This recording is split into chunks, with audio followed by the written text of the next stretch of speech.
The Happy Prince by Oscar Wilde. The Happy Prince was published in the year 1888 by Oscar Wilde. Oscar Wilde was a famous Irish playwright and poet. He became most popular during the early 1890s. The Happy Prince and Other Tales is a collection of 5 short stories mainly for children by him. This story is adapted from the play, which means a piece of writing performed by actors in the theatre or on television, The Happy Prince, and is about the statue of a happy prince and a little swallow. Here we will see and learn that how the prince sets an example of helping the poor and the needy by giving his precious jewels to the poor with the help of the swallow, who also proves to be a great example of love and sacrifice. Now, let us read the lesson to learn more about the story. List of characters: Narrator 1, Narrator 2, Swallow, Prince. So, in this play, we will find that 4 characters are going to narrate their part of the story. The 4 characters are Narrator 1, Narrator 2, Swallow and the Prince.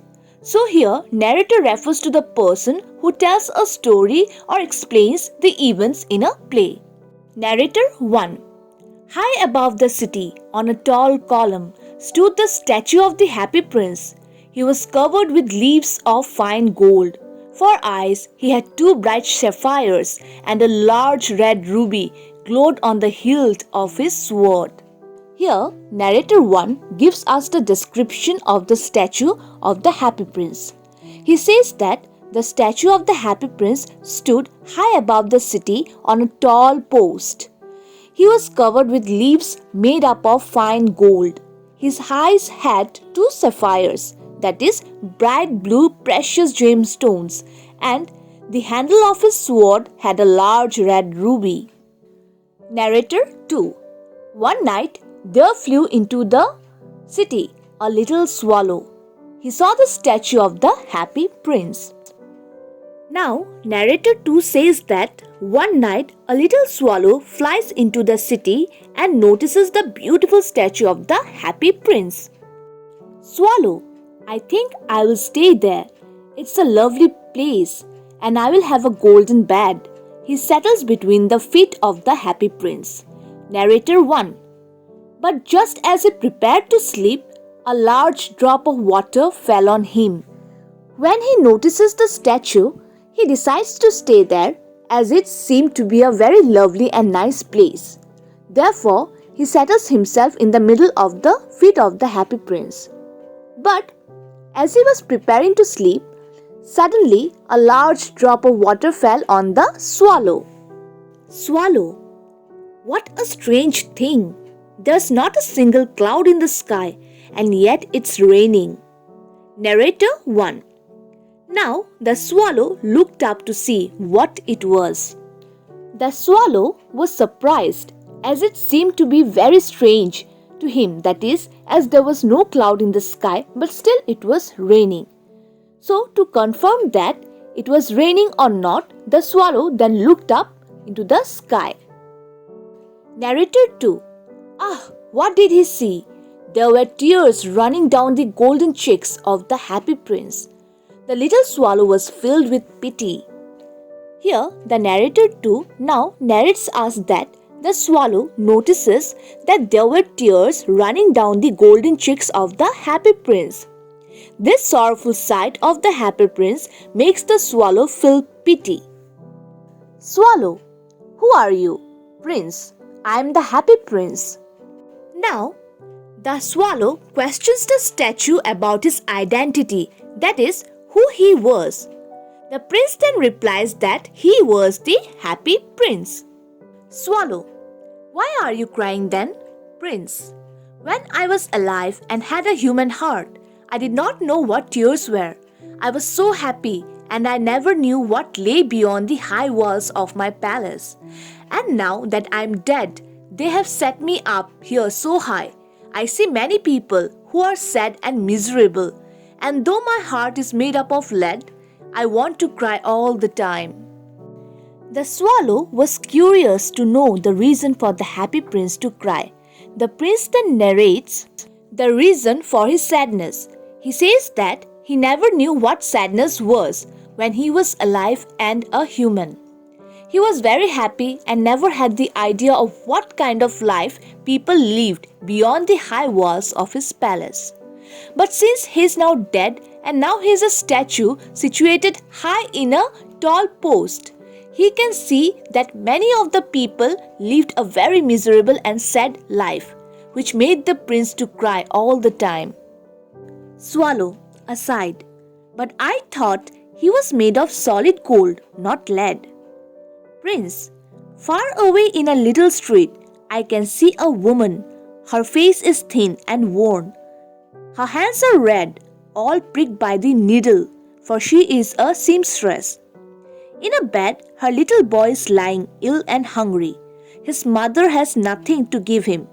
Swallow, swallow, little swallow, will you not take her the ruby from my sword hilt? My feet are fastened and I cannot move." The swallow then looked aside and exclaimed that he thought the prince to be made up of solid gold and not lead, that is, a soft heavy grey metal. The prince says the swallow about a woman that he notices far away in a little street. The woman looks to be very thin and tired, and her hands have become red because of being pricked by needle.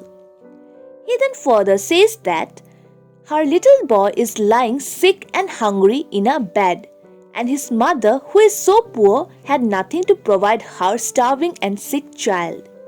He then asks the swallow if he will help the woman by taking away the ruby from his sword and give it to her.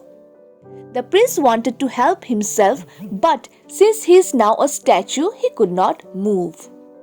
Swallow, "Egypt is waiting for me. My friends have already gone." Prince, "Swallow, swallow, little swallow, will you not stay with me for one night and be my messenger?" The swallow then says that he had some other plans. He wishes to go to Egypt as all his friends have gone there already. The prince then asks him if he will not stay behind for one night and be his messenger, that is, a person who delivers something to someone. Narrator 1. The happy prince looked so sad that the little swallow was sorry. He agreed to stay for one night. Narrator 2. He picked up the great ruby from the prince's sword and flew away with it. At last, he reached the mother and laid the ruby beside her. Narrator 1. After a while, he flew back to the happy prince and told him what he had done. Now, narrator 1 describes how upset the happy prince looked, which made the swallow feel extremely sorry for him. Thus, the bird decided to stay for one night and help him. Then the swallow picks up the ruby and flies with it and delivers it to the poor mother. Then he flies back to the happy prince and narrates him what he had done. Swallow, it's strange, but I feel quite warm now, though it's really very cold. Prince, that's because you have done a good deed. The swallow now describes that he feels warm despite of the extremely cold weather. The prince then explains that the bird is feeling warm as he have done a good act, that is of kindness. Narrator 2. The next day, the swallow prepared to fly to Egypt. Swallow, I'm leaving now. I'm starving here. Prince, Swallow, swallow, little swallow, will you not stay with me one more night? Far away across the city, I see a young man. He is leaning over a desk and trying to finish a play. But he is too cold and hungry to write anymore. In the next day, the swallow prepares to leave for Egypt, as he was starving here.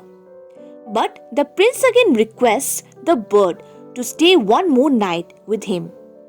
He further says that he can see a young playwright who is too cold and hungry, because of which he is unable to write anymore. Swallow: all right, I will be with you just one more night. Do you want me to take him another ruby? Prince: oh, but I have no ruby now. My eyes are all I have left. They are made of rare sapphires. Take one of them to him. Swallow, weeping: dear Prince, I can't do that. Prince: swallow, swallow, do as I command. The swallow then agrees to stay and asks if he has to deliver another ruby to the young man. The prince says that he does not have any ruby, but all that he has are his eyes, which are made up of sapphires. And so he requests the swallow to take one of the stone.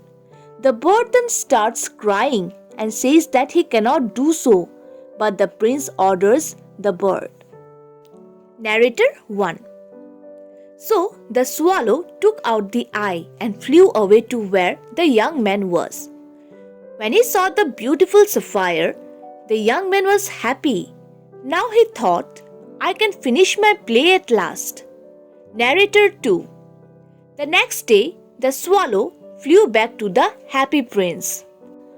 Now, here we see that the bird then takes the stone and flies to the young man. When the man notices the sapphire, he becomes very delighted, as now he will be able to finish his play at last. After that, the swallow flies back to the statue. Swallow: I came to say goodbye. Prince: swallow, swallow, little swallow, won't you stay with me another night? Swallow: it's winter and the snow will soon be here. Dear Prince, I must leave you now. When the swallow comes back to say goodbye, the prince again requests the bird to stay for another night.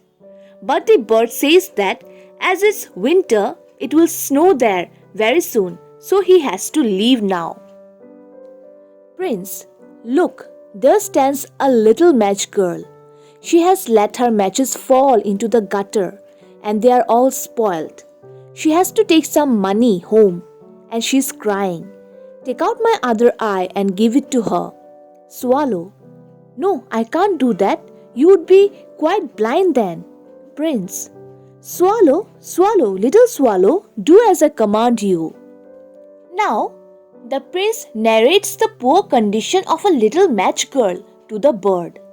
He says that all the matches have fallen into the drain and they are now spoiled. But the little match girl has no money and now she's crying. So, he now requests the bird to take away his other eye and give the stone to the girl. But the swallow denies to do so, as the prince will become completely blind if he takes away the other stone. But the prince again commands the bird. Narrator 1. So the swallow took out the prince's other eye and flew down with it. He slipped the jewel into the palm of the girl's hand. The little girl was delighted and ran home, laughing. Narrator 2. Then the swallow came back to the prince. Now we see that the bird follows the order of the prince and flies away with the stone and drops the stone into the girl's palm. The girl gets extremely happy and runs towards her home. The swallow then returns back to the prince. Swallow: you are blind now, so I will stay with you always. Prince: no, little swallow, you must go away to Egypt. Since the prince is now totally blind, so the swallow decides to stay with the prince always. But he denies and asks the bird to go away to Egypt. Swallow: I want to stay with you always. Narrator 1. So, all day the swallow sat on the prince's shoulders and told him stories of what he had seen in various lands. The bird, on the other hand, refuses the suggestion and expresses his wish to stay with the prince. So, every day he sat on the prince's shoulders and told him the stories of whatever he saw in different lands.